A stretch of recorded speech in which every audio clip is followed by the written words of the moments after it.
Hey everyone, it's Nathan from Proguides here to bring you guys another top 4 meta heroes of this patch. This time we will talk about the best position 5s of the current meta. We'll be discussing what makes these heroes good, how to play them, and how to counter them.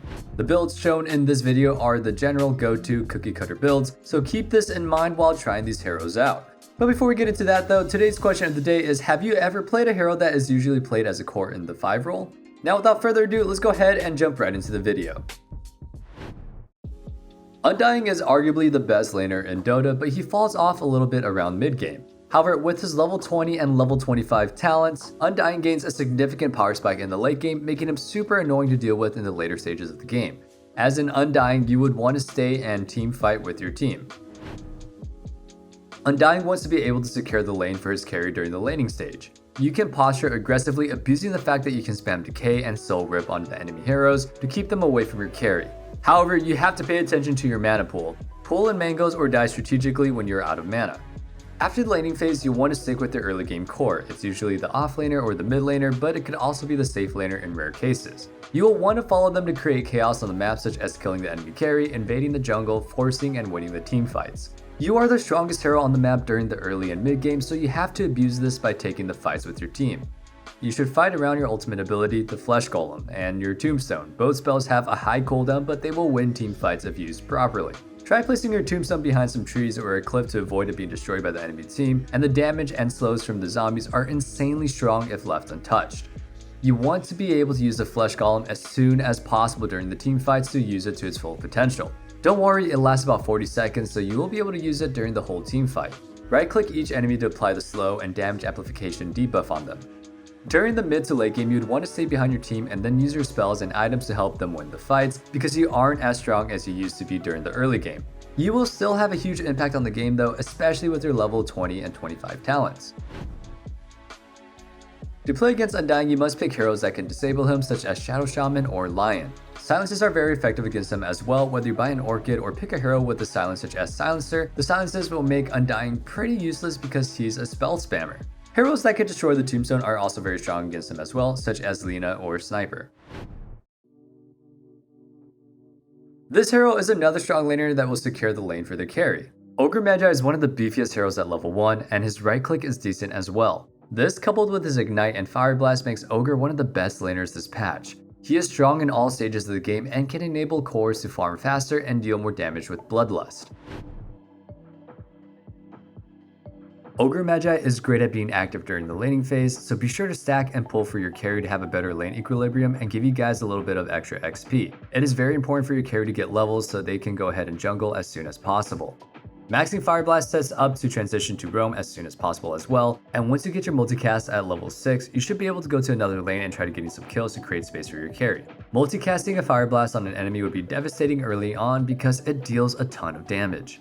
It can be very helpful that while you're passing through your triangle to stack camps when you can. Your cores will farm it later and you'll gain some extra gold. And don't forget to bloodlist your cores so they can farm quickly, especially if you have a TA or a Sven. Speaking of gold, you can rush a Hand of Midas really early on OGRE if you can buy it early on. This usually happens when you stomp your lane. But if you don't have enough gold to get an early Midas, you can go ahead and opt for a Glimmer Cape or an Ether Lens before going for the buy. Hand of Midas can be multicasted on OGRE, which can make late game Midas still worth the gold. During teamfights, focus the enemy hero that you think will win the fight. With your Fire Blast multicast, you can practically remove the enemy hero from the fight if you didn't already kill him. OGRE can be a little bit greedier in the late game than other supports. Going for a Scythe of Vice during the later stages of the game will be a game changer as it also multicasts.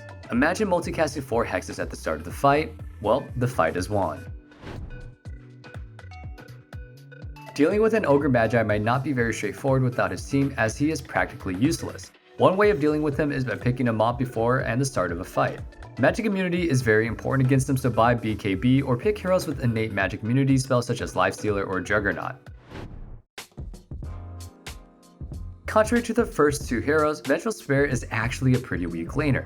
Whatever she lacks in strength in the lane, she will make up for her insane kit after some levels. Venge has one of the best auras for ranged heroes in the game, a stun, armor reduction, and a broken ultimate that can all be used to save a teammate, cancel a spell, or initiate a fight. At level 1, play safe while harassing the offlaner from a distance and be aware of your carry's position and harass the enemy altogether to ensure maximum damage. Don't forget to cast your Wave of Terror. Pulls and stacks can be very easily done by using Wave of Terror on the neutral camp. Be sure to harass the offlaners at minute 5 so when the siege units arrive around that 5:30, you can go ahead and apply pressure to the tower with your carry. This can be done to the other lanes too if your carry can solo lane for a few minutes. During teamfights, make sure to be in the backline, spam your Wave of Terror, and then stun and swap any enemy that is fleeing or an ally that is dying. Don't feel pressured to be in the front and don't die without using your spells. Dying as Venge is actually okay. That sounds so weird, I know, but if you build aura items and then die after using your spells, your team will still benefit from your ghost. Auras stay with your ghost even after you die. Vengeful Spirit lineups are capable of taking Roshan rather quickly and then early on as well. Be sure to ask your team to tempt Roshan once you have Medallion and Vlad's, and don't forget to buy smoke before Roshing. She is vulnerable to heroes that are able to penetrate the backlines. Void Spirit can easily catch off Vengeful Spirit off guard in the backlines and then kill her before she gets any of her spells off. Besides being vulnerable to heroes that like to be on top of their enemies, Venge struggles when her teammate isn't snowballing, so make sure that they get there. Treant Protector has been buffed, nerfed, and reworked a lot in the past couple of years. However, this hero always finds a way to be strong in any meta, and in this late game meta though, Treant is so much stronger than he was in the previous patches because he thrives in the late game. Treant likes to poke his enemies early on with his right clicks. Oh, and did I mention that he has the highest level 1 base damage in the game? Yeah, Treant hits like a truck. Use Nature's Grasp to slow the enemy that you're right clicking. Over time, this can lead to a kill once the enemies are low enough. Keep an eye on your team to see if anyone is low so you could heal them. Pro tip, pressing the alt button shows the health and mana of your team under their portraits. After laning, you can either sit in the dead lane and then stop the enemy team from pushing your tower while healing your teammates in towers. Or you can go ahead and roam and get your team some kills. If you have a late game carry on your team that just wants to sit and farm in the dead lane, make sure you stick with them, and if your teammate is active, then well, follow them. Once you have Meteor Hammer, you can go ahead and start pushing towers. Pro tip number 2, you can actually sit in the trees and then channel Meteor Hammer outside of tower range, as this will help you a lot in their tier 1 towers. A way that you cannot be completely useless though if you opt to sit in the dead lane is by pushing out the lanes and forcing the enemies to react to the pressure that you just created. In this way, you can go ahead and contribute without putting yourself too much at risk. I think this is very obvious, but I'm going to say it anyway.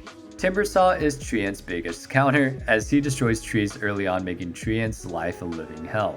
He also benefits from Treant buying an Axe.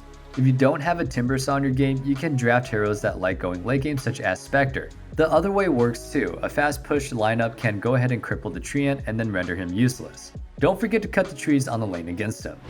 And that's going to be all for today's video. Thank you guys so much for watching. I really appreciate you guys taking the time to watch why these heroes are so good, how they're played, and how to play against them. I hope this will help you guys gain plenty of MMR. Don't forget to like, comment, and subscribe, and I hope to see you guys in another video. Stay safe, stay healthy, and have a wonderful day.